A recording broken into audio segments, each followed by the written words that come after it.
I'm Patty Ann Brown, and you are in the strategy room. Republicans are gearing up for the final debate before the Iowa caucuses.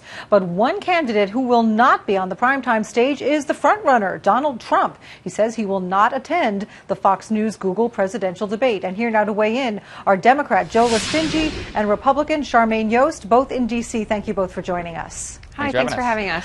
Charmaine, will this help the other candidates?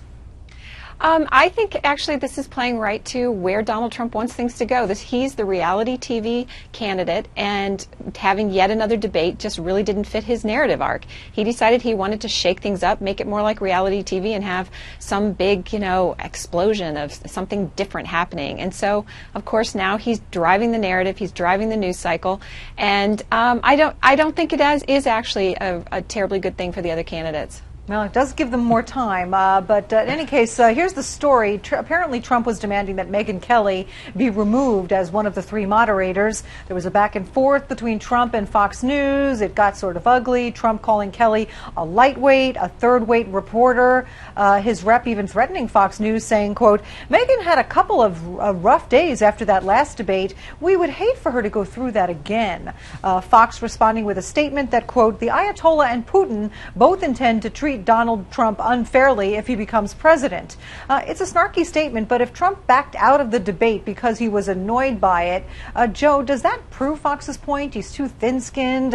As president, he will have to deal with people he doesn't like. Well, I do think that this is an important talking point every other candidate on the stage should reiterate, which is Megyn Kelly scared him off this stage. And they should talk about how this isn't the only time a president or presidential candidate has to make a tough decision.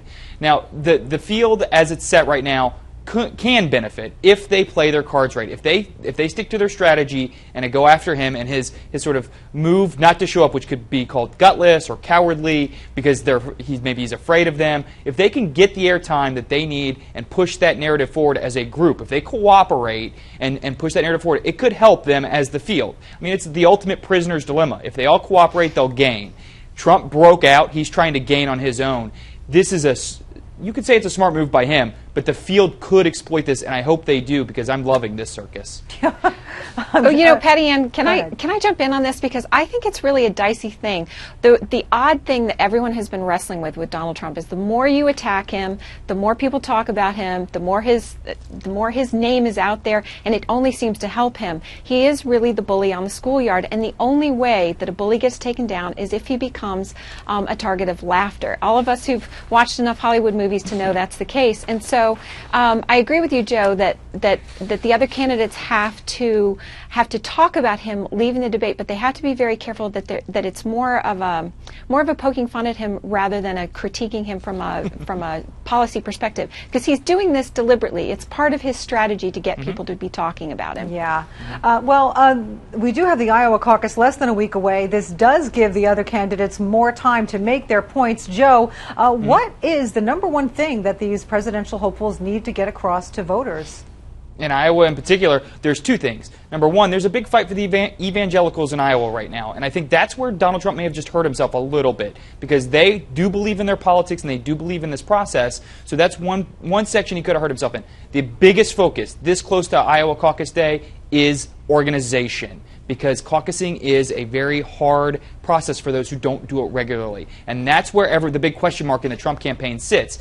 Does he have the organization to get these caucus goers into a room to actually compete in the caucus? Because it's not just a vote. It's going to be interesting to see how that plays out. Now, that being said, given our previous discussion, the strategy that he employed on this debate, if it doesn't work, if he loses Iowa, it could set him back in New Hampshire, and that's something they've got to consider. This is a big day for them on the 1st. It's going to be a lot of fun, and there are going to be fireworks everywhere. Everyone needs to tune in.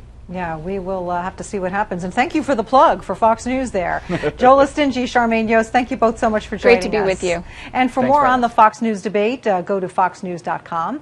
I'm Patty Ann Brown. Thanks for watching.